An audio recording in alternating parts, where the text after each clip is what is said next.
Can report 16 new cases overnight, 7 of them linked, the remainder still under investigation.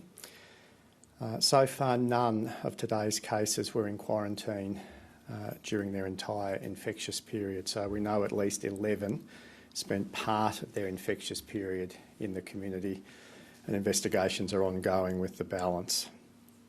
On hospitalisation, we have 12 currently in Canberra hospitals.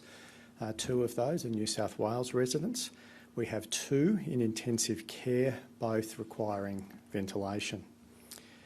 Yesterday, 2,675 tests were conducted across the territory. That's higher than the previous days, but still a little lower than we would like. So again, if you have any symptoms, please come forward for testing straight away.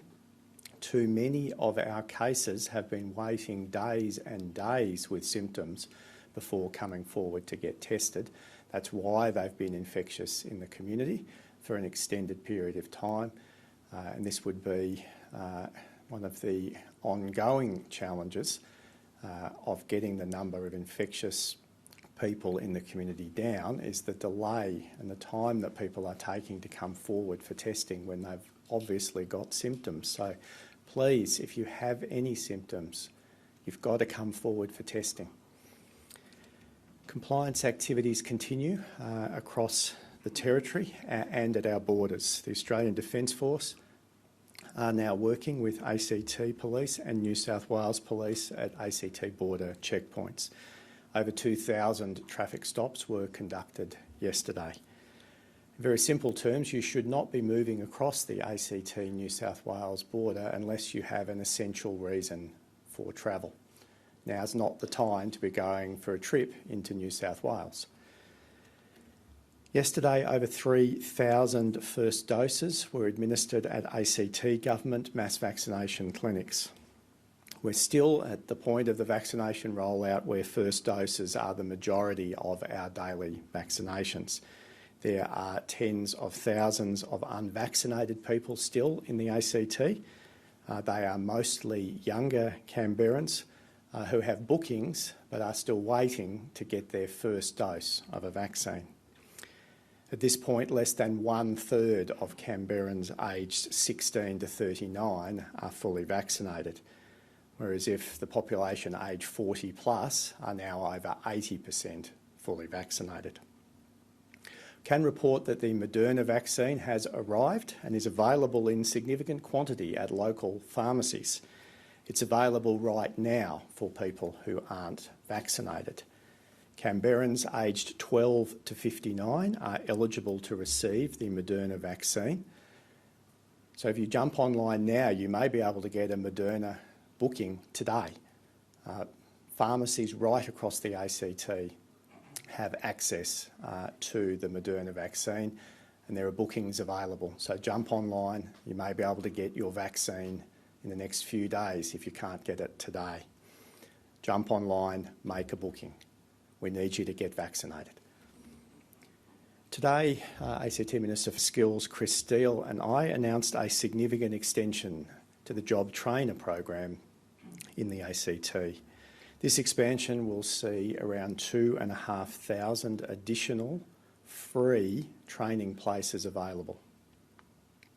The Job Trainer extension will support a mix of full qualifications and short courses, with 575 training places reserved for aged care and 170 reserved for digital skills.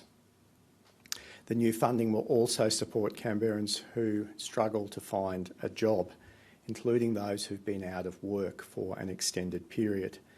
And it does this through providing places in pre-employment, pre-apprenticeship and foundation skills programs. The first of these new free training places will be available before the end of this current calendar year that will support ACT school leavers. Now, importantly, as we emerge from our lockdown, in partnership with the ACT government and the Australian government, so a joint initiative between the two, we're providing free training and short courses through the Infection Control Training Program. This is to assist local businesses to keep their workers and customers safe. The program will support our city's safe and gradual reopening by giving workers in industries including retail, hospitality and personal services access to nationally accredited training on how to operate in a COVID-safe way.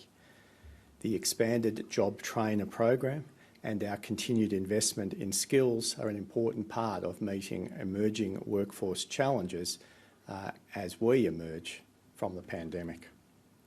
These free training places are a huge opportunity to reopen our economy in a COVID-safe way and for individuals to get the skills they need to build a successful career in many different industries. Now, before I sign off today, it's the International Day of Sign Languages, and I'd like to take the opportunity to thank Cherie and Lauren, who are here today, and also Mandy for being with us every day and providing vital support to our deaf community. Thank you. In summary, for those who've joined late, we've recorded 16 new cases, which is pretty much in line with the 7-day rolling average for cases in the Territory. 7 of them are linked and are household contacts predominantly. We know at least 11 spent part of their time infectious in the community. We have 12 people hospitalised, including patients from New South Wales, a trend that will continue into the future. And we have 2 people in intensive care, and we send our love and support to their families.